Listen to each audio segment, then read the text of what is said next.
Good afternoon and welcome to another edition of Northport, A View from Here. My name is Gene Matthews and I'll be your host today. With the coming of this year's hurricanes and rainy season, we're going to devote today's program to emergency management, what it means to you. And with us today we will have Howard Bearse, the interim fire chief and emergency manager for the city of Northport. We will have Gregg who is the director of emergency management in Sarasota County, Leonard the county meteorologist, and we also have Royle from the Red Cross. But with us right now we have Gregg and Leonard welcome to the program today. Thank you for having us on. Gregg, let's start off with you. About 8 years ago, the county had an extensive rehabilitation or rebuilding or building of the emergency management systems and facilities. Explain what the facilities are that you have and operate and what it means to the average person in Northport and in that fact. Okay, actually the facility is what Hurricane Andrew built. If you remember back, that's about 10 years ago we had that event. Because of that, the county commission realized that we really need to have a good command and control center. Good in that it would be survivable of a hurricane event. So that's what we built. It's can withstand hurricane force winds. It's the command and control for all of Sarasota County. We have significant roles there for the city of Northport. We have a liaison desk there, and we do all of our law enforcement, fire, and the coordination out of that center for the employees of all the governments in Sarasota County, including the cities. Work very closely with the elected officials, the Northport Commission, the County Commission, and the Governor's Office, and we coordinate all of our response out of that area. We also have our 911 center there. We do all of our central dispatch out of that same area. It's highly secured, very resistant to the impact of hurricane force winds or any other threat. Now, when you think of a hurricane, you think of power loss and flooding. How are you in that regard protected? We have power. We're very secure. We have 2 independent feeds to the building from Florida Power and Light, directly from their substations. We have 2 generators in the building, and so that provides us 4 sources of power in the building. It's clear of a Category 5 hurricane zone and clear of river flooding, and in fact it's on the one of the upper floors of the county administration building. So it's situated where it's not totally immune to a threat, but highly survivable. And then we also have an alternate site if this site is compromised. As an aside, are we also looking after the possible threat of terrorism and things at this point? Well, that's pretty much the way we work today, so absolutely. We're secure from that viewpoint. We have several layers of protection coming into it, and we've made it as difficult as we can for the facility to be compromised. It's managed by the dispatch area is actually managed by the Sheriff's Department, so we have uniforms there that are armed, and so we're very sensitive. And also, aside from the weather, if there was an act of terrorism in the area, you would be called into operation. That's too? correct. The emergency management operation is an all hazard, so it could be weather, it could be a hazardous material event, it could be a weapons of mass destruction. As an example, when the President was here on September 11th, we were activated in the EOC in support of the presidential visit. So as that thing started to unroll or unravel, we were right there already in a command and control posture, working with law enforcement, with the Secret Service, with fire rescue and so forth. Leonard, how are you today? Fine, thank you. Okay, you are the meteorologist, and everyone looks to you to have the answer to every question concerning weather. What's going to happen this hurricane season? Well, it looks as though we're still going to be above average, and there's so many factors which do control the formation of hurricanes or hurricanes that could affect the southeast of the USA, including sea temperature, winds at about 30 or 40,000 feet, and of course any El Nino effect in the Pacific, which has a downstream effect off the east coast of the US. So looking at that, we visualize at the moment probably 12 named storms, 3 major hurricanes, and if the El Nino event does get stronger, this might be more in our favor and maybe less of those numbers.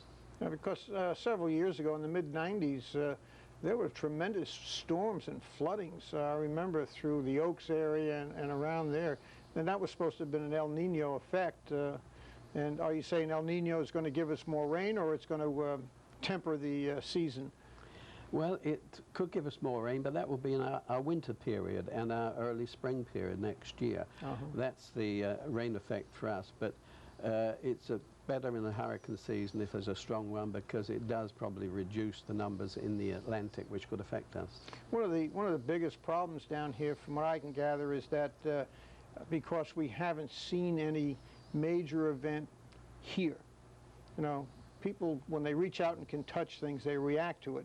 But we haven't been touched in many, many years seriously. We had Gabrielle come through last year. Scare them. Tell them what to look for and to be careful about and advise us. If you can see the video of Mitch on the screen, you can see that was capable of really almost destroying a country, Honduras, and part of Nicaragua. Yeah. There were, let's say, over 12,000 people killed there, and the winds in the center of the eye, which you can see, actually reached 162 miles an hour. This was recorded from the tracker aircraft that was flying over the top. So we don't want one of those, but that was a real 5. We had a close call last year. People may not realize how close we were with Mitch. That was a 4.5. Fortunately, it did turn away on the Sunday morning at about 10 o'clock, watching it very anxiously. We forecast it to turn, and at long last, it started to turn. Gregg, how and when do you call an evacuation? Okay. It's a fairly straightforward process in many respects, and on the other side, there's art. We always rely on the National Hurricane Center to give us our first level warning on a hurricane, and then how we use Leonard and the National Weather Service in Ruskin is they refine that assessment for us here locally. So there's a real good partnership there, working with those 2 agencies and with Leonard. And we have a certain amount of time that we need to move people. And so generally speaking, 36 hours before the arrival of 45-mile-an-hour sustained winds, we would have to start our evacuation, because it takes us about 18 hours of moving the people.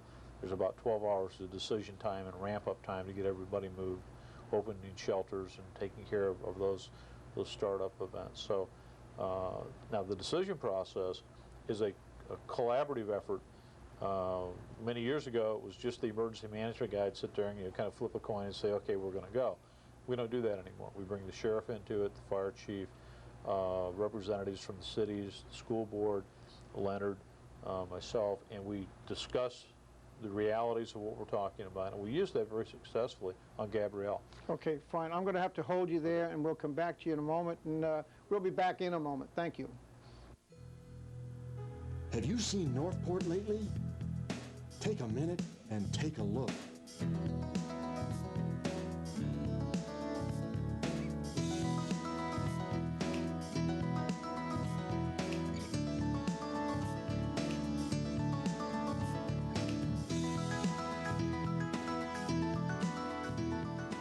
We really do enjoy nature, and we found it all here, right in our own backyard. Love fishing and boating on the Mayaca.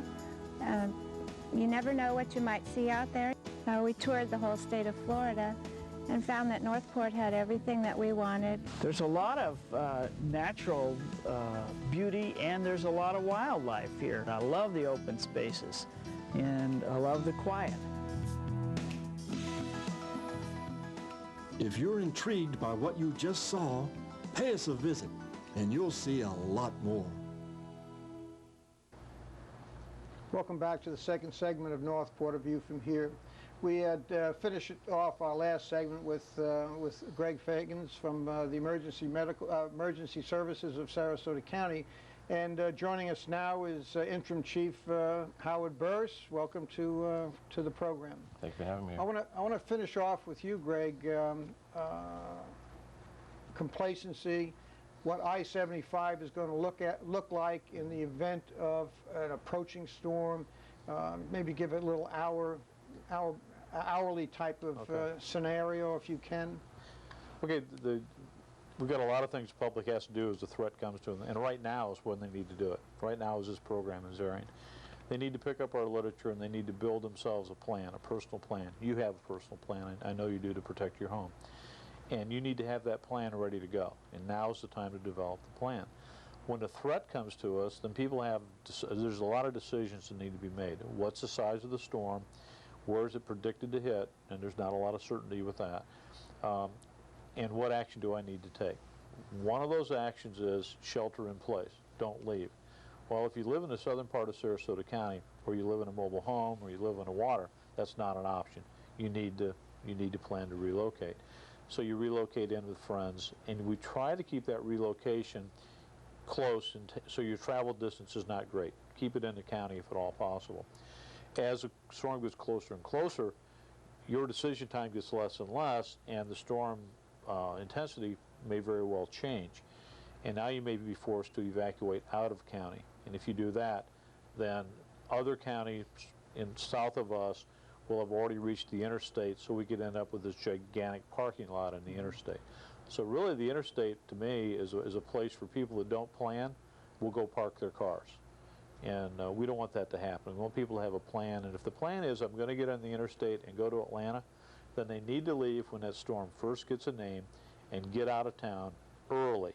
Because if you wait until 6 hours, 8 hours before the storm You're not hits, going anywhere. you won't go anyplace. You're going to be in the longest parking lot in the world. And you'll have to listen to your spouse complaining about the fact that you've put them at risk. You're going to be looking for a restroom. That's right. Okay, Howard, you're the City of Northport's Emergency Management Director, as being interim fire chief. What's your role, and what do you do? My role right now is I'm responsible for the coordination throughout the city, for all to make sure the city is adequately prepared for all emergencies and disasters. This includes accounting for the cost relating to a storm. Also includes being prepared and training through the Incident Command System, or ICS. And really that right now is my main focus, is getting all of our city employees up to date with the training and preparing them for an event. Okay, what is the ICS? What does that stand for? And It's the ICS stands for the Incident Command System, and what that is, it's like a tier, with the command being the top, and then your operations people, finance, planning, logistics, and the list goes on. What we do in the city is we break out all the people in the city that work for us and put them into different areas of their expertise, train them, so when an event does happen, we're prepared and ready to go forward. Okay. We've just completed Choctaw Boulevard, and that's an escape route, if you will, emergency route or hurricane evacuation route. What other choke points exist in the city that we should be looking at? Well, right now the Choctaw has been a great help to the citizens of the estates and Northport for their evacuation. Now they have the two routes coming out. They have Sumter coming out the interstate, Choctaw coming out the interstate, which has helped us. It helps us also in the event of another fire in the estates. Our resources coming in from two different angles, which cuts down on the response time. That helps us. As far as the other areas in the city, of course you have your Sumter Boulevard from 41 forward, Salford Boulevard, and Toledo Blade are the main corridors right now. Now, what about communications with, let's say, Gregg, the sheriff's office, and everything else? Is Northport on that 800 band Not at this time. radio We're setup? looking forward to it. The city manager is approaching that with Gregg and his staff, and we'll hope to have something in place here in the next, I would say, 30 days. Gregg, what's the advantage of that 800 megahertz? Is it megahertz? Megahertz system. Band. The primary advantage is it's very robust, and the intercommunication capability removes all barriers. So if a fireman needs to talk to a law enforcement officer, or needs to talk to a public works officer or a school board bus driver in conjunction with an emergency operation, they can talk directly to those individuals. So it's even better than having a cell phone on your hip, because because of the flexibility we've got with the system and how robust it is. It's designed to withstand disasters. We have 3,800 users on that system today, all of that same type, the first responders and people that have a functioning government. And there's enough bandwidth to take in the city? We'll need to grow the capacity, and we already have the licenses for another 19 channels, so we have a lot of growth, and it's again, we'll grow it as we have demand. Okay, Howard, with Northport, we have a lot of elderly. We also have a lot of very young. Whenever you have a catastrophe, you need to care for those folks, because they can't care for themselves in many instances. What's the city's plan, or what's the plan of action, or where do they go? Who do they talk to? Who do they see? Right now, the city has a plan with Sarasota County Emergency Management. It's called our Special Needs Program. And those individuals that need assistance, all they have to do is pick up the phone and or drive down to the fire station on City Center Way, the library, and City Hall to pick up these forms. And what it does is it registers those people. In the event of a hurricane approaching and we go into, say, a level 1, we will contact them, or emergency management will contact them, and we'll make arrangements. Those are for people that may be on oxygen, may be in a wheelchair. Special need pretty much covers it, exactly what it means. The people with special needs, and those people are evacuated quicker as the storm approaches. For either one of you, what should they be doing? What should our folks be doing right now to deal with getting ready? Yeah. I think the quickest thing we can do is go to the fire station, pick up one of these folders, either the Hurricane Guide or the All Hazards Guide, and they're free. Go to the library, pick it up, spend 15 or 20 minutes and read it, follow the directions there. That's your plan. It'll tell you everything you need to know, and then put it in your phone book, so if something happens this year, that you know exactly where it is, and then follow the plan. Get some water beforehand, store it. Water, medication, take care of the canned pets. foods, Yeah, just normal stuff. How many days should they plan for? Actually, 14 days. 14 days. And Gabriel showed us that just a little storm like Gabriel, we had many people without power for 3 days. That means maybe no water, no refrigeration. And so it's real important. Okay. We interact a lot together, mutual aid, and how is that all working? Because I think that's a real test, if you will, of the strength and of the uniformed services within a county to protect the people. I mean, that's what we pay our taxes for, the health, safety, and welfare. How are we all doing this, and are we coordinating it well, and are you guys happy with it? I'll start. I would say yes. I've been the interim fire chief now for 3 months and with the city for 13 years. In the last 3 months, I've had a lot of interaction with Gregg and his crew. We just got done with the hurricane drill about 2 weeks ago. Everybody that was there learned a lot of information. Some of the things that I hadn't realized that were still out there or available for us to use in the city. And I think the working rapport between the city and Sarasota County right now is very good. I look forward to continuing that process and moving it forward. But at this stage of the game, it's very positive for everybody. It's really and I know this may sound trite, it's on a first name basis. We know each other, we know our voices on the telephone or on the radio. We're all out there to help everyone, and I think that's what the taxpayers expect out of us. But it's not just talking about it. We actually we play that way, we plan that way, and we work that way. Yeah, it's very important. I know I've been involved in some of this, and I know that mutual aid is the lifeblood of especially a fire department, where you need massive resources instantly, and I know that it's worked here. Well, we'll be right back, so stay tuned. There's a rumor that small-town America has all but disappeared.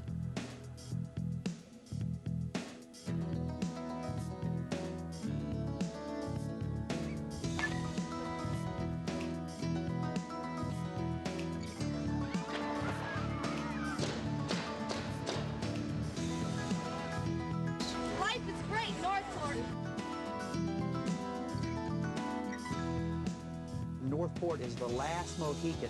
This is the place. This is going to be the last undeveloped region. The city government itself is so pro-growth, and it's just like everything is in the right place at the right time for Northport. They're very open-minded, they're very honest, and they're very fair.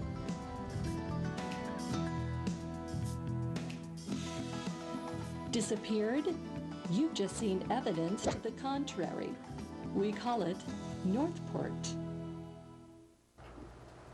Welcome back to the final segment of Northport, A View from Here. We had left off with Howard Bearse, our interim fire chief in Northport, and we now want to introduce Ron Royle, who's the chairman of emergency services for the American Red Cross. Welcome, Ron. And thank you, Gene. And we're going to start right off with you. Okay, fine. For this segment, okay? Ron, where is the Red Cross based locally here, and kind of what facilities or resources do you have and provide?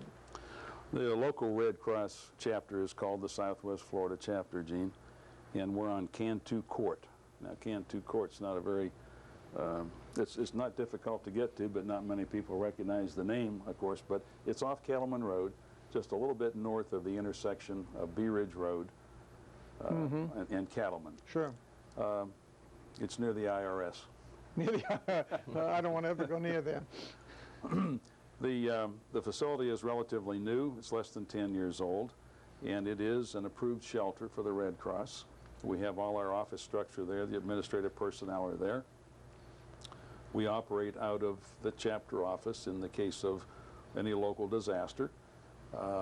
We have about 18 functions or departments, if you will, within the chapter, and all of the department heads can do and can meet there during a disaster and function and be in communications with our people in the field. What about supplies? You know, you hear about Red Cross coming in with blankets and cots and food and all this. Is that all stored there, or is that something that's held elsewhere? Or we have on-site ice, and we have hydration, meaning water, Gatorade, soft drinks, things like that, coffee. We have vehicles that we can take to shelters. We have vehicles that we can distribute food and hydration by a vehicle, you know, to emergency workers or something like that in the field. We do not store a lot of food at the chapter. We have a limited supply of food.